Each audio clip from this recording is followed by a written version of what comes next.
the undefeated Patriots are preparing for a Thursday night AFC showdown in Foxborough. Historically, Brady has dominated Thursday night football, going a perfect 8-0 in those games. Not to mention, he's been playing like an MVP and keeps getting better. Check this out. In 2007, the Pats were also undefeated through their first 6 games. But since then, his pass yards per game have increased from 304 to 342. And his touchdown to interception ratio also improving from 21 to 2, now 16 to 1. His QBR has slightly decreased, but still, this might be Brady's best year ever. We asked you guys to answer that on Twitter, and here are your results. Over 60% say yes, it is. And for this conversation, we welcome in Darren Woodson. Good to see you, as always. Do you agree with the fans here? Is this Brady's best season ever? Because he's had some pretty good ones. He's had some great ones in 2007. You just talked about it in 07. I don't know if you can get better than 07. Right. You know, you had Randy Moss on the outside, throws for 50 touchdown passes, 4,860 yards. That was the best, in my opinion, in my time of watching football, was the greatest offense I'd ever seen. I mean, coming to town, they were going to put up points, and you know it. Now, you played against Brady. I played in Foxborough. In which year? Had to be 02. Okay, I got it. Had to be 02 in that time. Super Bowl years, those years. Yeah, and they were strong then as well. And that's what you like about Brady. Brady has not changed. And we've always tried to discount what he's done in the past. And it seems like, you know, now I'm looking at this situation this year. I think this is his greatest work. I honestly do, because in 07 he had guys like Randy Moss on the outside, and he had some playmakers that can make plays for him. Right now, Gronk is the only big name on that offense. Yeah. You talk, you know, Julian Edelman, as much as I love him and what he's doing, that's all good. Danny Amendola, these guys, could they play on other? Brandon LaFell, who can't catch a ball half the time on the outside, could they do these certain things on other teams? And I just don't see it. And Brady makes them better. And again, you just go back to 07. Jabbar Gaffney was at that time probably the only guy who, after he left, had some success in Denver and in Washington. Other than that, Dante Stallworth fell off the cliff. Randy Moss fell off the cliff. I mean, you see so many. Wes Welker, what ended up happening with him? There's so many guys that Brady made better in their time, and this year is no different. Stephen A. I went back and took a peek at the 2007 stats of the New England Patriots when they went undefeated after Spygate, ultimately went through the playoffs and lost to the Giants in the Super Bowl because Strahan and the crew were all over him, and he had to tap dance like the late, great Gregory Hines, God rest his soul. But, you know, before that, looking at his numbers, 50 touchdowns, just 8 interceptions, QBR of 84, 68% completion percentage, nearly 5,000 yards, 48 and change to be exact.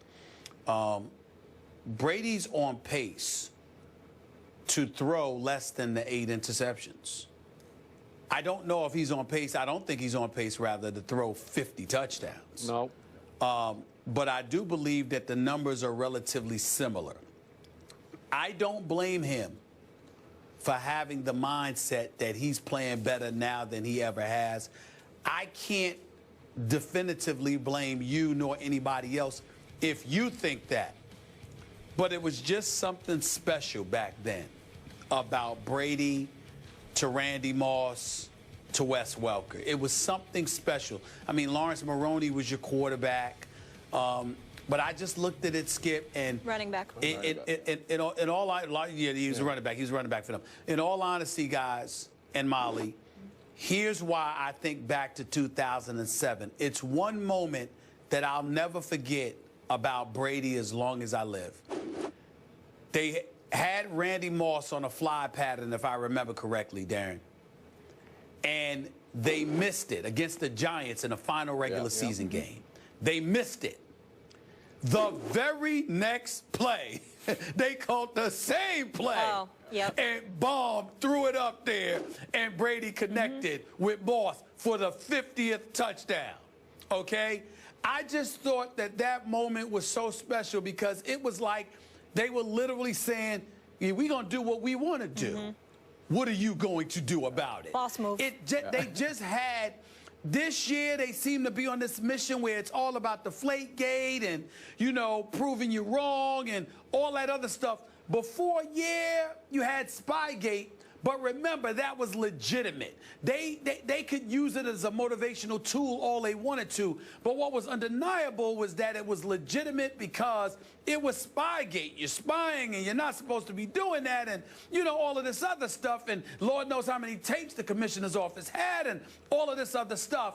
But they just went out on the field and said, we're going to show you we're better. That's entirely different than being out there now, being ticked off and basically taking it out on everybody because you have a superior system with superior personnel, a superior coach, et cetera, et cetera. Back in 2007, it was like, we're bad boys, and we're going to come out here and we're going to show you how bad we are. It was a different mystique about them back in 2007. And I loved it more than I love this, although I respect both immensely. Okay, did you love it more in 07 because Brady was throwing to a man who caught 23 touchdowns from him named Randy Moss, who was the greatest deep threat in pro football history? Well, that obviously has something to do with it, Skip, because it's the show.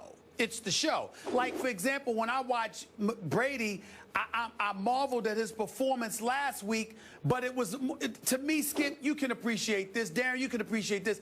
It was a Kenny Stabler kind of performance to me last week.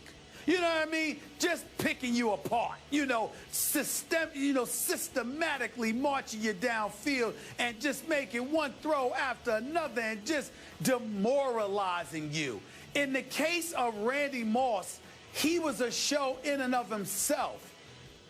But he still, as great as he still wasn't Tom Brady. And it was just something special about watching that team that year. It's beautiful now, but it was really special in 2007. It was some special moments up in there, man. It really was. By the way, Kenny Stabler could throw it to the other team on occasion, like a lot of times. But remember, Tom Brady this year has so far 12 touchdowns to one of the worst luck interceptions in the history of interceptions, where it's basically a catch by Edelman that gets bobbled into a pick six. Yeah. Okay, so in 2007 through 6 games, he had 21 touchdowns, so 21-2. Now he's 16-1, which should be 16-0. I believe, going back to this past Super Bowl, Tom Brady has played the greatest quarterback of his career, including the Super Bowl. Is it Deflategate fueled? Yes, it is, I believe, because this guy can be a psycho competitor. And once he decided that these are bogus, trumped-up charges aimed at him, not at his head coach, not even at his owner, at him, then he said, okay, NFL, watch this. But he's having to do it now. And let's look at degree of difficulty. And I hit Stephen A. with this at the start of the show. I'm not going to read the names again. This is the most no-name, inexperienced offensive line in pro football. Exactly. There's one legit bona fide starter who used to be the right tackle, who had to move to left tackle. The center, the guts of this, the brains and guts, is an undrafted free agent rookie. Okay? Think about that. And the other guys haven't started much at all, and it's just mix and match. I don't know how they protect him at all. He's getting rid of the football faster than any other quarterback in the league. And to your point, we all appreciate Gronkowski, but there's no deep threat at all. Right. There's not one guy who can take the top off the defense. Right. There's no stretch player. Well, there's no threat at all. Everything is going to be mostly underneath, right? And there's going to be a lot of run after catch with it. Go ahead, Stephen A. Well, Skip, and this is not so much of debate as it is a question for both you and Darren. Darren, because he's a Super Bowl champion. You, because you've been covering the sport for over 35 years. I will defer to y'all when I ask this question. You just acknowledged that Tom Brady gets rid of the football relatively quickly.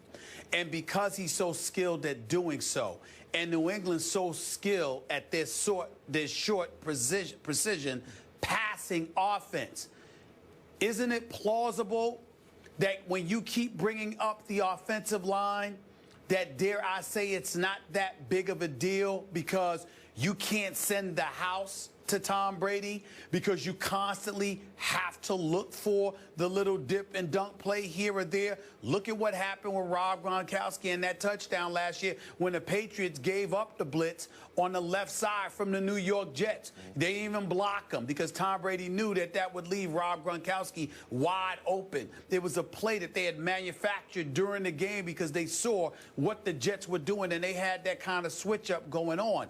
I'm saying if you can't send the house at him because he's getting rid of the ball so quickly, then why make such a big deal I think about the offensive line that he's working with? You know, I think that really speaks to his brilliance. I really do. I mean, exactly what you just said. It speaks to his brilliance because of this.